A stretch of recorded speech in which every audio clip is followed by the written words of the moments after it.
भावे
বিষয়টা হচ্ছে রাধারানীর পূর্বরাগ। তার আগে একটা গৌরচন্ডিকা গাইতে হবে, তাই তো নাকি? আবার শুনতেও হবে। এখন গৌরচন্ডিকা গাইতে হবে বা শুনতে হবে কেন? না গৌরাঙ্গের কৃপা না হলে তো হবে না। গৌর সুন্দর এখন কোথায়? নদিয়া নেই গৌর সুন্দর। গৌর হরি এখন নীলাচলে। নীলাচলে কোথায়? না গম্ভীরা। গম্ভীরাটা কোথায়? না প্রতাপরুদ্রের বাড়ি। বলব গম্ভীরা মানে যে ঘরটা বাইরে থেকে দেখা যায় না, একেবারে ভেতরে খুব নির্জন নিস্তব্ধ হয়, সেই ঘরটার নাম হচ্ছে গম্ভীরা। মহাপ্রভু 24 বছর ছিলেন নদিয়া নবদ্বীপে। 24 বছর পর মাঘ মাসে মহাপ্রভু সন্ন্যাস হয়ে চলে গেলেন। কোথায় গেলেন? হরিবল। সে অনেক কথা, যাই হোক মহাপ্রভু নীলাচলে গেলেন। মায়ের আদেশ অনুসারে, মায়ের কথা মতো নীলাচল গেলেন। কেননা বাংলা থেকে বহু লোক নীলাচল রথযাত্রা হিসাবে যাতায়াত করে। নিমাই ওখানে থাকলে আমি তোর সব সংবাদ পাবো, এই জন্য তুই নীলাচলে গিয়ে থাক। মায়ের কথা মতো গৌর হরি নীলাচলে গিয়ে থাকে। তো মহাপ্রভু জগন্নাথ দর্শনে গেছেন নীলাচলে গিয়ে। তা জগন্নাথ দর্শনে গিয়ে আপনারা জানেন যে জগন্নাথের মন্দিরে গেলে কি হয়? ওই পুরীর পান্ডারা একটা বেদ দিয়ে ঘা দেয়, তাই না? কি বলে? পারিছা। পুরীর পান্ডারা একটা করে বেতের আঘাত দেয়, ওটাকে পারিছা বলে। পারিছা ওই উৎপদেশীয় ভাষা তো। তা মহাপ্রভু যেখানটায় হাত থেকে জগন্নাথ দর্শন করছিলেন, দেখবেন সেই জায়গাটা চিহ্ন পড়ে আছে এখন। হরিবল। তা মহাপ্রভু সেই জগন্নাথ দর্শন করতে করতে কি বলছেন? না জগন্নাথ স্বামী নয়ন পথগামী ভবভূমে। জগন্নাথ দর্শন করতে করতে মহাপ্রভু তন্ময় হয়েছে, আর চোখ দিয়ে পৃথিবীর মতো জল বেরোচ্ছে। আহা, ঊর্ধ্ব নয়ন। মহাপ্রভু যেন একেবারে নিজেকে হারিয়ে ফেলেছেন। তাই জগন্নাথ দর্শন করে ভাবছেন, এই হচ্ছে আমার কৃষ্ণ, যাকে খোঁজবার জন্য আমি বৃন্দাবন যাচ্ছিলাম। সম্বিত হারিয়েছেন, জ্ঞান হারিয়েছেন, জগন্নাথের চরণে পড়ে সম্বিত হারিয়ে ফেলছেন হা কৃষ্ণ বলে। কিন্তু পুরীর পান্ডারা বেত্রাঘাত করবে তো পারিছাড়া, কিন্তু সেখানে গিয়ে হঠাৎ উপস্থিত হয়েছেন কে?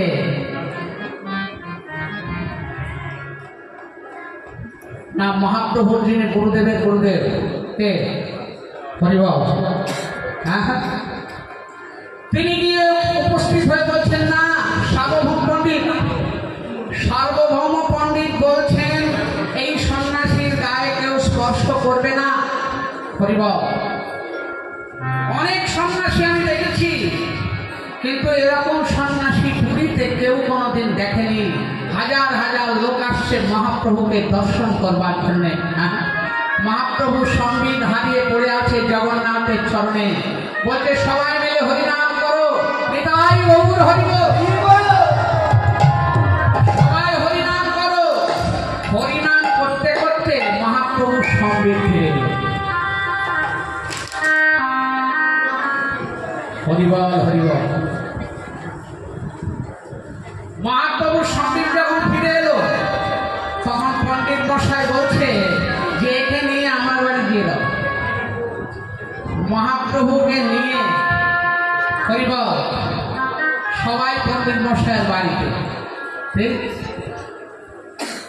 মহাপ্রভুকে সুস্থ করে পণ্ডিত মশাই জিজ্ঞাসা করছেন যে নিমাই, তুমি আমায় চিনতে পারছো? কি গো? আমি তোমার গুরুদেবের গুরুদেব। নিমাই গঙ্গাদাস পণ্ডিতের কাছে বিদ্যা শিক্ষা করতেন না বলে, আর গঙ্গাদাসের গুরুদেব ছিলেন। হরিবল।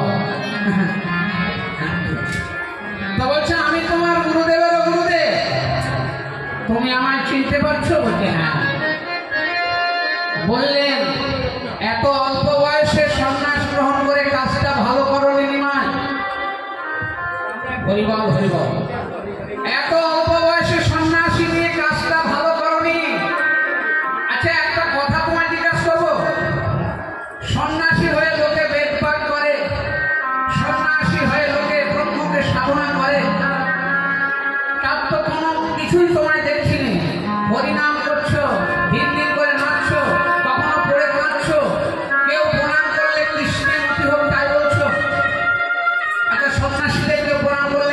নিষ্ক্রিয় করে?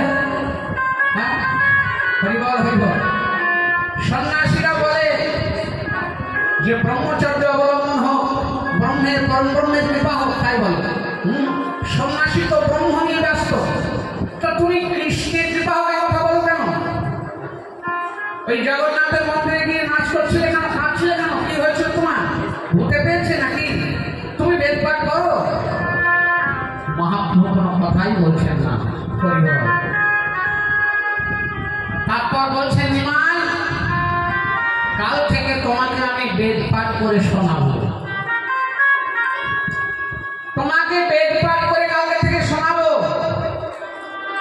সার্বভৌম ভট্টাচার্য মহাশয় তিনি 7 দিন বেদ পাঠ করে নিমাইকে শুনিয়েছিলেন। যাকে বৃহস্পতির অবতার বলা হয়, সেই সার্বভৌম ভট্টাচার্য ঝড়ের মতো 7 দিন বেদ পাঠ করে মহাপ্রভুকে শোনালেন। 7 দিন পরে বলছেন যে নিমাই, তুমি কি কালা না বোবা? আমি 7 দিন বেদ পাঠ করে তোমায় শোনালাম, তুমি হ্যাঁ বা হুঁ কিছুই বলছো না। তুমি কি শুনলে না কিছু বুঝলে? কিছুই তো আমি বুঝতে পারছি না। এইবার মহাপ্রভু বললেন, দেখুন পণ্ডিত মশাই, আপনি যে 7 দিন বেদ পাঠ করলেন না, আপনি শুধু একদিকের কথাই বলে যাচ্ছেন, আর আসল দিকটা তো আপনি বলছেনই না। আপনি বলছেন পরম ব্রহ্ম, ব্রহ্ম নিরাকার, ব্রহ্ম নিষ্ক্রিয়, ব্রহ্ম ধরা যায় না, ব্রহ্ম ছোঁয়া যায় না, ব্রহ্ম দেখা যায় না। হ্যাঁ, ব্রহ্মের প্রতিবিম্ব হয়, ব্রহ্মের নিরাকার। আচ্ছা বলুন তো, একবার বললেন ব্রহ্মের নিরাকার, আবার বলছেন ব্রহ্মের প্রতিবিম্ব হয়। আপনার বেদ পাঠ তো আমি কিছুই বুঝলাম না। কি? আচ্ছা, যে নিরাকার তার প্রতিবিম্ব হয়, আপনারা বলুন তো। যেমন উত্তর দিক, দক্ষিণ দিক, পূর্ব দিক, পশ্চিম দিকের কোনো আকার আছে নিরাকার, তাহলে এদের প্রতিবিম্ব হবে। আপনি বলছেন অনন্ত স্ফটিকে রয়েছে 100 ভাসে। এখানে যদি 100খানা কাপের মধ্যে জল রাখেন, 100খানা কাপের মধ্যে তাকিয়ে দেখবেন সূর্য। কাপের জলগুলো ফেলে দেন, দেখবেন এই আকাশে একটাই সূর্য। তা বেশ, পরম ব্রহ্মের কণা প্রত্যেকটা জীবের মধ্যে আত্মা হয়ে আছে, মেনে নিলাম, কিন্তু প্রতিবিম্ব হচ্ছে এটা মানতে পারলাম না। যার আকার নেই সে আবার প্রতিবিম্ব হয় কি করে? যে নিরাকার তার প্রতিবিম্ব হয় কি করে? আপনি বলছেন ব্রহ্ম নিরাকার, আবার বলছেন ব্রহ্ম সর্বজ্ঞ সর্বশক্তিমান। যদি সর্বশক্তিমান হয় তা সে নিরাকার হয়ে থাকে, আকার ধরতে পারে না, তাহলে সর্বশক্তিমানটা হলো কি করে? যে সর্বশক্তিমান সে নিষ্ক্রিয় হলেও সক্রিয় হতে পারে, সে নিরাকার হলেও সাকার হতে পারে। হরিবল। হে পণ্ডিত মশাই, যে ব্রহ্মের কথা আপনি তর্ক করছেন না, হরিবল, সেই ব্রহ্মের নামই ভগবান, সেই ব্রহ্মের নামই আত্মা। যোগীগণ যাকে বলে আত্মা, জ্ঞানীগণ যাকে বলেন ব্রহ্ম, ভক্তগণ তাকেই বলেন ভগবান। হরিবল। ভগবান ভক্তকে ভক্তি করে, ভগবান ভক্তে ভক্তিমান। আপনি জানেন ভক্তি দিয়ে ভগবানকে বশ করা যায়, ভক্তি দিয়ে ভগবানকে বশ করা যায়। হরিবল, গৌর হরিবল। মহাপ্রভু যখন এই সব ব্যাখ্যা শুরু করে দিলেন, তখন সার্বভৌম ভট্টাচার্য মনে মনে চিন্তা করছেন, আরে সর্বনাশ, জীবনে তো এসব কথা শুনিনি, মহাপ্রভুর স্মরণে করে দিলেন। হরিবল হরিবল। মহাপ্রভুর চরণে পড়ে গেলেন সার্বভৌম ভট্টাচার্য। সার্বভৌম ভট্টাচার্য বুঝতে পারলেন যে যার সঙ্গে আমি কথা বলছি তিনি মানুষ নন, তিনি সাক্ষাৎ নারায়ণ, এটা তিনি বুঝতে পারলেন। হরিবল। তারপরে অনেক ঘটনা। সার্বভৌম ভট্টাচার্যের বাড়ি থেকে মহাপ্রভু বললেন, আমি দক্ষিণ ভারতে যাব।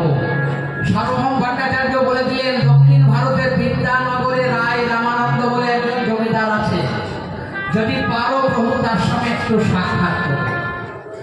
সেই রায় রামানন্দ এবং স্বরূপ গোস্বামী এদেরকে নিয়ে মহাপ্রভু এখন আছেন গম্ভীরা। গম্ভীরা তা গম্ভীরায় আস্বাদন করছেন কি চন্দ্রদাস বিদ্যাপতি রায়ের নাটক নীতি আর নাম মৃত শ্রী গোবিন্দ স্বরূপ রামানন্দ স্বামী মহাপ্রভু রাত্রি দিনে সুখে পরময় আনন্দ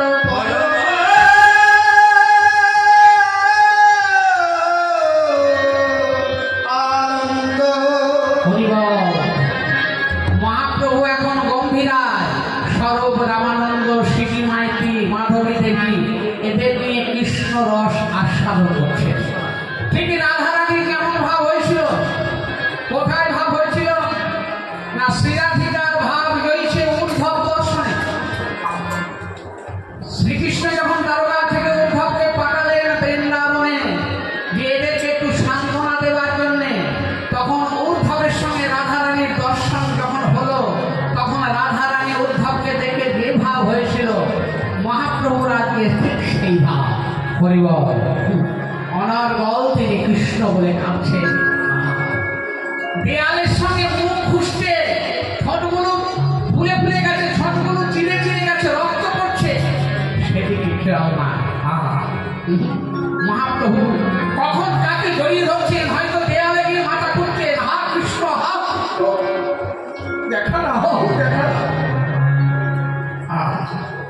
শ্রীমতী রাধারানী যেদিন থেকে কৃষ্ণ হারিয়েছেন সেদিন থেকে তিনি আর ঘরে যাননি, মন থেকে বরান্তরে হা কৃষ্ণ বলে বেড়াচ্ছে। শ্রীরাধিকার ভাব নেই সে উদ্ধব দর্শনে, কৃষ্ণকে হারিয়ে আজ রাধারানীর যে অবস্থা, মহাপ্রভু সেইভাবে বিভোরা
যারা আত্মাকে দর্শন করে সেই আনন্দে বিভোর হয়ে থাকে তাদের বলে আত্মারামমণি। যারা আত্মাকে দর্শন করে বিভোর হয়ে থাকে, বাইরে কোনো অভিনিবেশ তাদের নেই, কে হাসলো কে কাঁদলো, কার সুখ হলো কার দুঃখ হলো, আত্মাকে দর্শন করে সেই আনন্দে বিভোর হয়ে থাকে। আপনার আমষ্ট ময় নির্গন্থ পরিক্রমে যাদের গ্রন্থি ছিন্ন হয়ে গেছে, গ্রন্থি মানে কি, কিসের কি না, আত্মার সঙ্গে দেহের যে আমরা গৃহ দিয়ে রেখেছি না, সেই গৃহ দেহটা কি আমি কি বাবা বলুন না, দেহ আমি। কিন্তু সারাদিনে সারা জীবনে এই কথাটা সব থেকে বেশি ব্যবহার করি আমরা, আমি আর আমার, আমি আর আমার, তাই তো না? হ্যাঁ, দেহটা আমি নয়, আমার টাকা, আমি টাকা নয়, আমার টাকা।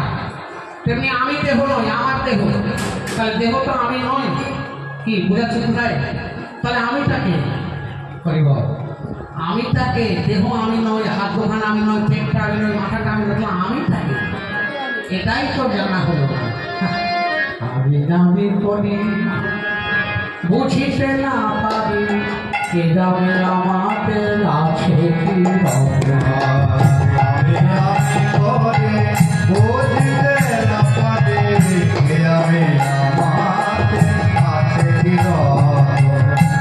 শক্তি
চন্দ্রশেখরের গৃহে সনাতন গোস্বামী মহাপ্রভু চরণের কাছে বসে বসে বলছিল, প্রভু আমি কে, আর এই যে তিতার জ্বালা এটা কে দেয়, আর আমার হিত হবে কিসে, এটা জিজ্ঞেস করছে।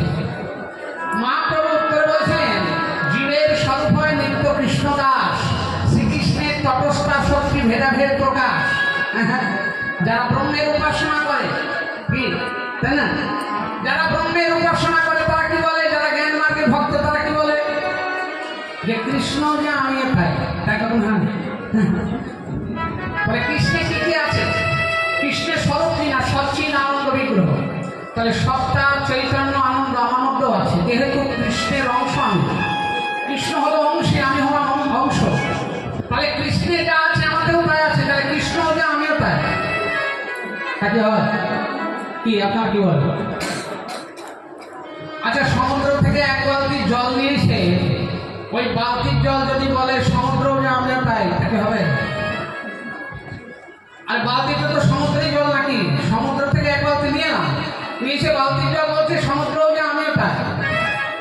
আচ্ছা তুমি সমুদ্র, ঠিক আছে, আর এক বালতি বালি নিয়েছে, ওই বালতির মধ্যে ফেলে দাও জলের মধ্যে, আর জল থাকা যাবে না, বালিতে সব শুষে যাবে।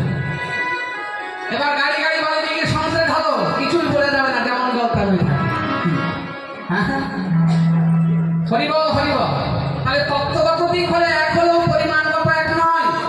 কৃষ্ণ হলেন বিভু, আমি হলাম অন, কৃষ্ণ হলেন অংশী, আমি হলাম অংশ, কৃষ্ণ হলেন নিত্য, আমি হলাম অনিত্য।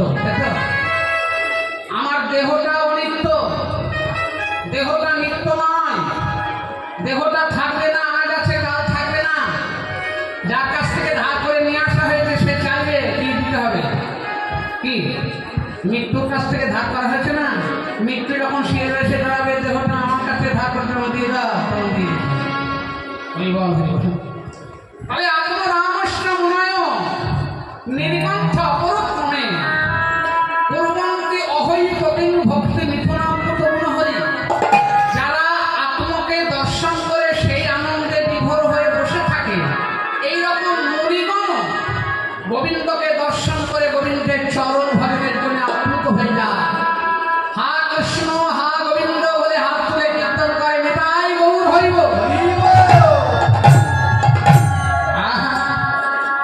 আমাদের কাজ কি, আমরা আত্মার সঙ্গে দেহের সঙ্গে একটা গিরো দিয়ে রেখেছি, কিসের সুতো দিয়ে, মায়ার সুতো দিয়ে, দেহের সঙ্গে আত্মার সঙ্গে একটা গিরো দিয়ে হরিব। একটা পিঁপড়ে কামড়ালে মনে হয় আমাকে পিঁপড়ে কামড়ায়, কিন্তু ওসব তো আমাকে কামড়ায়নি, কামড়েছে আমার দেহে, আমার দেহ আর আমি এক নয়, আলাদা। আত্মা হচ্ছে চিৎ বস্তু, দেহ হচ্ছে জড় বস্তু। আত্মা চৈতন্য, আত্মা চিৎ বস্তু, দেহ হচ্ছে জড় বস্তু, তাহলে দুটো আলাদা। আমি গিরো দিয়ে রেখেছি বলে একটা আগুন ধরলে আর একটা ফুটে যায়, দুটো কাপড় যদি একসঙ্গে গিরো দিয়ে রাখা যায়, তাহলে একটা আগুন দিলে একটা ফুটে না, হরিবল। এই কথাটা কে পরিষ্কার করে বলছে বলুন তো? এটাও শঙ্করাচার্যের ভাষ্য, এটাও শঙ্করাচার্যের ভাষ্য। কে বলেছিল পরিষ্কার করে? জড়ভরত। জড়ভরত রাজা রঘুগণের পালকি বইছে, হরিবল।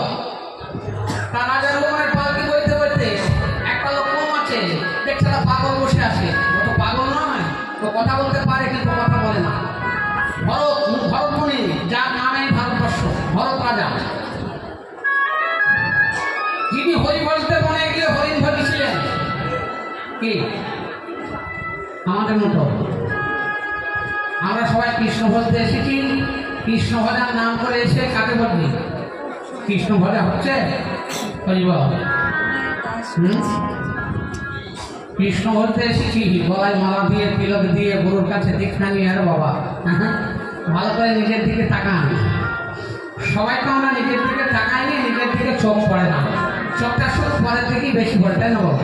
হ্যাঁ, শুধু অভ্যাস হয়ে গেছে পরের ঘরে উঠি মারা। নিজের ঘরের থেকে যেদিন চোখ পড়বে সেদিন বুঝবো আমি হরি ভক্তি না কি ভক্তি। রাজা ভরত হরি ভরতে এসে হরিণ ভজিছিলেন, পরে তার চৈতন্য হলো সর্বনাশ কি হয়ে গেছে, তাই হরিণ হয়ে জন্মালো, পরের জন্য হরিণ হয়ে জন্মেছিলেন। তারপর কি করেছিলেন? চৈতন্য আসলো, চৈতন্য কথা বলতে পারে না, কিন্তু ভেতরে চৈতন্য আছে। কি সর্বনাশ! আমি হরি ভজতে এসে হরিণ হরিণ করে হরিণ হয়ে গেলাম। তা আজে বাজে হরিণদের সঙ্গে ঘোরাঘুরি করে না। ওই বনের মধ্যে মনে ঋষিরা যেখানে ভাগবত পাঠ করে সেখানে গিয়ে চুপ করে বসে থাকে। আর ওরা যে পাতা টাতা খেয়ে ফেলে দেয় সেইগুলো ছেড়ে ছেটে খায়, সেই পাতাগুলো খায়। খেয়ে খেয়ে আরো হরিভক্তি হচ্ছে। পরের জন্মে রাজা ভরত মানুষের জন্মগ্রহণ করলেন, কিন্তু কথা বলে না। একদিন মাঠের মধ্যে চুপ করে বসে আছে রাজা ভরত, আর রাজা রুহমন তিনি পালকি নিয়ে যাচ্ছে। তা যেতে যেতে একটা লোক কম আছে, তা বেহারারা বলছে যে মহারাজ ওই একটা লোক বসে আছে, ডাকবো বলছে, ডাকবে। এই লোক উঠে বলো, এই পালকির মাঠ ধরে বলো। এখন পালকির মাঠ ধরে ওরা তো অচৈতন্য, রাজা ভরত তো তা নয়, পিঁপড়ে যাচ্ছে। ভরতমণি কি করছে? পালকির মাঠ ধরে ঝুলে পড়ছে। পিঁপড়ে গায়ে পারবে না, পিঁপড়ে মারবে না। একটা তুলসী গাছ দেখছে, পালকির মাঠ ধরে ঝুলে পড়ছে, আর পালকিটা তুলছে। রাজা রঘুমান অসহ্য হয়ে গেছে। ঠিক ঠিক ওই লোকটাকে এত বড় মোটা দেহ, হ্যাঁ, গালিগালা দিচ্ছে। তখন রাজা ভরত বলছে, হে মহারাজ, আপনি যে গালিগুলো আমায় দিয়েছেন না, ওগুলো আমার কিছুই হয়নি। বলে, আমি তো তোমাকেই গালি দিলাম। কোথায় আমাকে গালি দিয়েছেন? গালি দিয়েছেন আমার দেহটাকে। দেহটা মোটা না সরু? আপনার রক্ত মাংসের দিকে লক্ষ্য, আমার দিকে আপনার লক্ষ্য নেই। ওই রক্ত মাংস হাড়গুলো আমি নই। রাজা রঘুমান বলছে, পাখি থামাও, এই লোকটা যা ভেবেছিলাম তা তো নয়, আরে সর্বনাশ, এরকম কথা তো কোনোদিন শুনিনি। বলছে, পালকির মাঠটা তাহলে তুমি যে কাঁধে করে বইছো? বলে, আমি বইছি না তো, বইছে আমার দেহ। তা আমার দেহ সম্পূর্ণ না, দেহের একটুখানি আমার সময় কাঁধ, পালকির কথা বলছে। সেটা কি সঞ্চার হচ্ছে না? বলে, না। সঞ্চার কি করে হবে? বলে, হয় না। আচ্ছা মায়েরা, যখন আপনারা উনুনে হাঁড়ি ছাপান, তা হাঁড়ির মধ্যে জল দিলে ভাত করবেন তো, নিজে দিলে আগুন, আগুনের আস্থা কোথায় লাগে? হাঁড়িতে। হাঁড়িটা গরম হয়, তার মধ্যে জল দিলেন, হাঁড়ির ওই গরমটা গিয়ে জলে লাগে, জলটা গরম হয়। তারপর দিলেন চাল, ওই জলের গরমটা চালে গিয়ে লাগলো, চালটা গরম হয়ে আস্তে আস্তে ভাত হয়ে গেল। এর গুণ হতে ওর গুণ হতে এইভাবে সঞ্চালিত হতে হতে ভাত হলো। তাহলে তুমি যে পালকির মাঠটা ধরেছো, তাহলে তোমার দেহ থেকে মন থেকে বুদ্ধি থেকে আত্মার সঞ্চার হবে না? বলে না। তা কি করে হবে? আপনি যে সিদ্ধান্তগুলো দিলেন না, ওগুলো সব প্রাকৃত। আগুনটাও প্রাকৃত, হাঁড়িটাও প্রাকৃত, জলটাও প্রাকৃত, চালটাও প্রাকৃত। আমার দেহটা প্রাকৃত, কিন্তু আত্মা অপ্রাকৃত। আত্মা প্রাকৃত নয়। তাই স্বজাতীয়তা নেই বলে দেহের মন আত্মায় লাগবে না। আমরা জোর করে আত্মার সঙ্গে দেহের একটা গিট দিয়ে রেখেছি। সেই জন্য আমাদের মনে হয় যে দেহের কিছু হলে আমার এরকম হবে, আসলে কিন্তু তা নয়। তা এইরকম যারা আত্মারামস্য, আত্মারাম মুনিগণ, তারাও গোবিন্দকে অহৈতুকী ভাবে ভক্তি করে থাকে। হরিবল হরিবল। হ্যাঁ, মহাপ্রভু এই সমস্ত সিদ্ধান্ত, এই সমস্ত হরিকথা তিনি আস্বাদন করছেন। আর কি করছেন না? রাধা ভাবে ভাবিত হয়েছে। শ্রীকৃষ্ণকে ভালোবেসে শ্রী গোবিন্দের নাম শ্রবণ করে, শ্রী গোবিন্দকে দর্শন করে, তার চিত্রপট দর্শন করে, তাকে স্বপ্ন দর্শন করে রাধারানী গিয়ে আনন্দ উপলব্ধি হয়েছিল। রাধারানী তাকে যেমন ভাবে ভালোবেসেছিলেন, ঠিক সেই রাধা ভাবে ভাবিত গৌর সুন্দর আমার। তিনি কি করছেন না? স্বরূপ রামানন্দের সঙ্গে এই সব কথা আলোচনা করছেন। হরিবল হরিবল। হ্যাঁ, গৌর কিশোর মন বসিয়া বিরলে, কপল রাখিয়া কেন বাম করো, হবে বৈশে মাঝে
কৃষ্ণ চৈতন্য রসবিগ্রহ।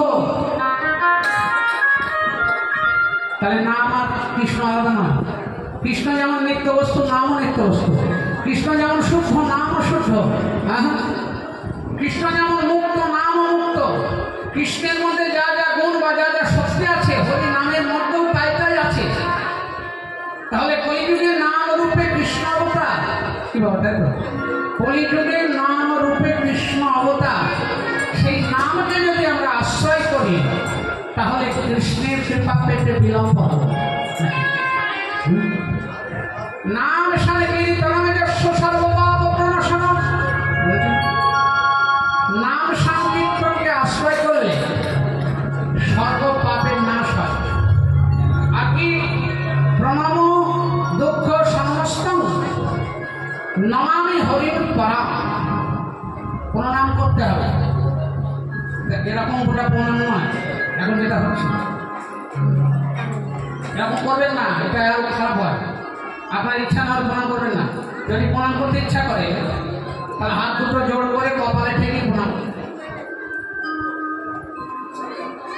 করবেন না, মুখে ঠেকাবেন না। প্রণামের ব্যাখ্যা আছে, বড় বড় বড় বড় পণ্ডিতের কাছে শুনবেন। কেন প্রণাম করা উচিত? ভারতীয় সংস্কৃতি। প্রণাম করলে কি হয়? কেন প্রণাম করতে হয়? সমস্ত দুঃখের নাশ হয়, আর নাম সংকীর্তন করলে সমস্ত পাপের নাশ হয়। হ্যাঁ, আমরা পাপ করিনি, আপনি কি মনে করছেন? পাপই নয়। এই যে আপনি এখানে আসার গান শুনতে আসেন, আপনি পাপ করতে করতে আসেন। কতগুলো পিঁপড়ে আপনার পায়ের তলায় মরে গেল, ওটা পাপ নয়? পিঁপড়ে আপনার কি অন্যায় করেছিল, আপনি মানলেন কেন? যদিও অজান্তে আপনি করেছেন তবুও পাপ। সেই পাপগুলো নাশ হয় কিসে? না নাম সংকীর্তন সর্বপাপ প্রণাশনম। আর প্রণাম করলে কি হয়? কারে প্রণাম করবো? না সাধু গুরু বৈষ্ণব। দেব মন্দির হরি মন্দির তো বটেই, সাধু গুরু বৈষ্ণব। কেন সাধু গুরু বৈষ্ণব প্রণাম করবো? না হরিনাম সংকীর্তন যাদের দ্বারাই জগতের প্রচার হয়েছে, তাতে নাকি হরিবল। রাধা কোথায় ছিল আপনারা জানেন? মহাপ্রভুর আগে রাধা ছিল না, কৃষ্ণের পাশে ছিল। কেউ দেখা গেল মন্দির ভারতবর্ষের যে কোনো মন্দির, মহাপ্রভুর আগে কৃষ্ণের পাশে রাধা ছিল না, কারো সাহস হয়নি। তৎকালীন দেশের ভজনের ব্রাহ্মণের নিয়ম, রাধা ছিল না। ওই পুরী থেকে 10 কিলোমিটার দূরে আলালনাথ, যাদের নাম আরবা,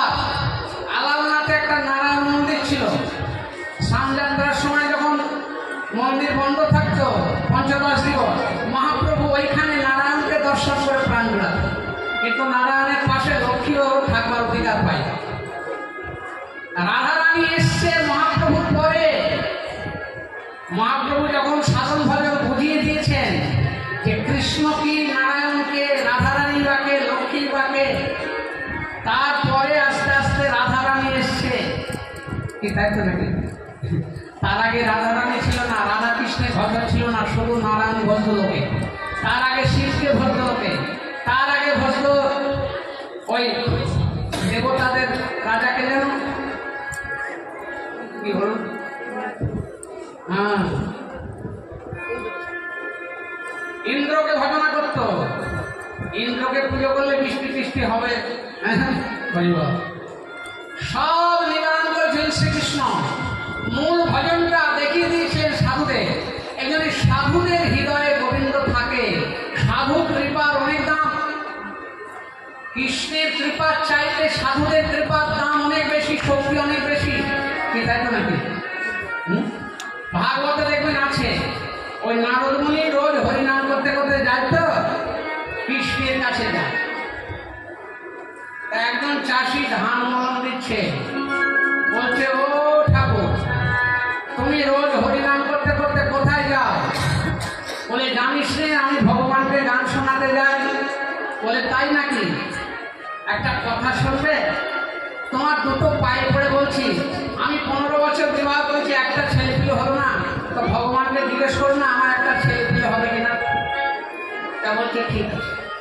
এবার নারদ মুনি গিয়ে ভগবানের কাছে জিজ্ঞেস করছে যে প্রভু ওই চাষি আমায় বললো ওর ছেলে পিলে হবে কিনা, জিজ্ঞাসা করলো। বলে নাম কি? নাম টাম দেখে খাতা দেখে বললো না ওর কপালে নেই, ওর কপালে সব নেই। নারদ এসে বলে দিল যে তোমার কপালে ছেলে পিলে নেই। বলে না থাকে না থাকুক, যদি কপালে না থাকে কি করবো? তাই স্বামী স্ত্রী হরি ভজে। একদিন ওই গ্রামে এক সাধু ভিক্ষা করতে গেছে, জানেন তো? নিতাই গৌর হরিব। তা বলছে এক রুটি দেগা তো এক লড়কা হোগা, দো রুটি দেগা তো দো লড়কা হোগা, ভিক্ষা দাও। তো ওই স্বামী স্ত্রী দুজনের সাথে দেখেছে, বলছে সাধু বাবা রুটি করে দিচ্ছি, বৃন্দাবন তো রুটি খা। 4খানা রুটি করে দিয়েছে, তরকারি, পায়েস ইত্যাদি ইত্যাদি। সাধু খুব সন্তুষ্ট। যাওয়ার সময় প্রণাম করছে, বলছে তোদের বনবাসনা পূর্ণ। অনেকদিন পরে আবার নারদ মুনি ওখান দিয়ে যাচ্ছে, তা দেখছে ওই চাষির বাড়িতে 4টে ছেলে পেলে খেলা করছে। তো বলছে এসব ছেলে পেলে কাদের বাড়ি থেকে নিয়ে আনলি? বলছে তা আমার ছেলে পেলে। বলছে বিশ্বাস হচ্ছে না, এদের জিজ্ঞেস করে দেখেন পারে আমার ছেলে পেলে হইল 4টে ছেলে। বলে হ্যাঁ ভগবানের আছে। বলছে প্রভু আগে জানতাম মানুষরা মিথ্যে কথা বলে, এখন দেখছি তুমিও মিথ্যে কথা বলে। কেন? তোমায় তো জিজ্ঞেস করেছিলাম, তুমি নিজেই বললে ওই চাষির কপালে ছেলে পেলে নেই। আমি নিজে দেখে এলাম 4টে ছেলে পেলে খেলা করছে। ভগবান বলছে ওরে ওর কপালে ছেলে পেলে সত্যি নেই, কিন্তু সাধু যদি দিয়ে দেয় তা আমি কি করব?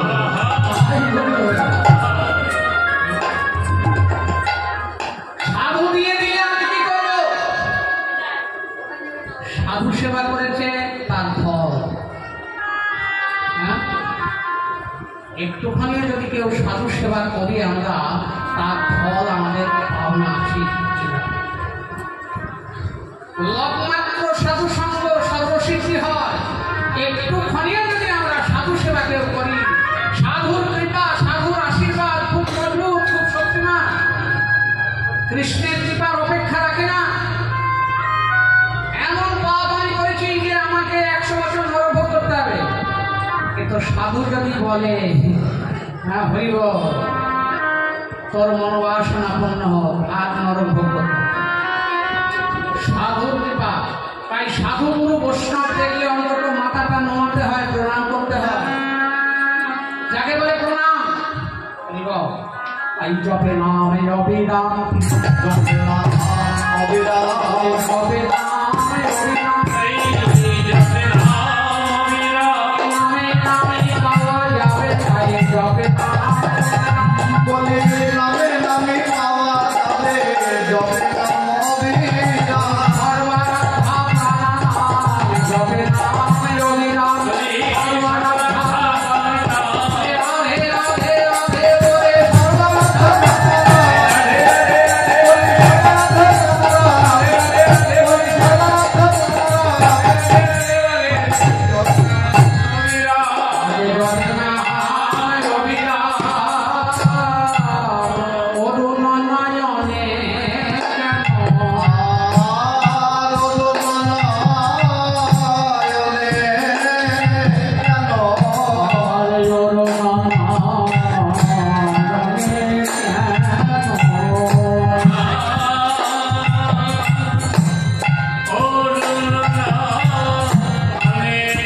আপনি আচরি ধর্ম জীবের শেখায়, আচরণে না করিলে ধর্ম শেখানো না যায়। নিজের আচরণ না থাকলে ধর্ম শিক্ষা নেবে লোকে। আপনি যদি হরি না ভজেন, ছোট গোসাই সাজেন, বড় গোসাই, হ্যাঁ, তিলক মালা দিয়ে একেবারে গেট সাজিয়ে দিন, তাহলে আপনি আপনার কথা কেউ শুনবে না। এই জগতে দুই রকমের লোক দেখতে পাওয়া যায়, আচার করেন কেউ, না করে প্রচার, আবার প্রচার করেন কেউ, না করে আচার। মহাপ্রভু দেখলেন আমি যদি কৃষ্ণ নাম না করি জীব কৃষ্ণ বলবে, আমি যদি কৃষ্ণ বলে না কাঁদি জীব কৃষ্ণ বলে কাঁদবে না, আর না কাঁদলে জীব উদ্ধার হবে। কলিযুগ জীবের অবস্থা কি রকম? কলিযুগের অবস্থা কুকুরের মতো সারমেয় উপশ্রীরা, হ্যাঁ, উৎপরিত যথাদিন সারমেয় গৃহম গৃহম, উৎপরিত কুদার জ্বালায় তাড়িত হয়ে পীড়িত হয়ে কুকুর যেমন গৃহস্থের বাড়ি বাড়ি ঘুরে বেড়ায়, কোথাও প্রিয় বস্তু পায়, কোথাও অপ্রিয় বস্তু পায়, কোথাও আধা রুটি পায়, কোথাও কোথাও লাঠি ঘা পায়। তথা তামাশয় জীব উচ্চ বচ কত ভ্রমণ উপর্য ধবা আমত্রবা যা বিশিষ্ট প্রিয়া প্রিয়। আমি ভেসে যাই ভেসে যাই ভেসে যাই ভেসে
এরকম তো কোনোদিন দেখিনি।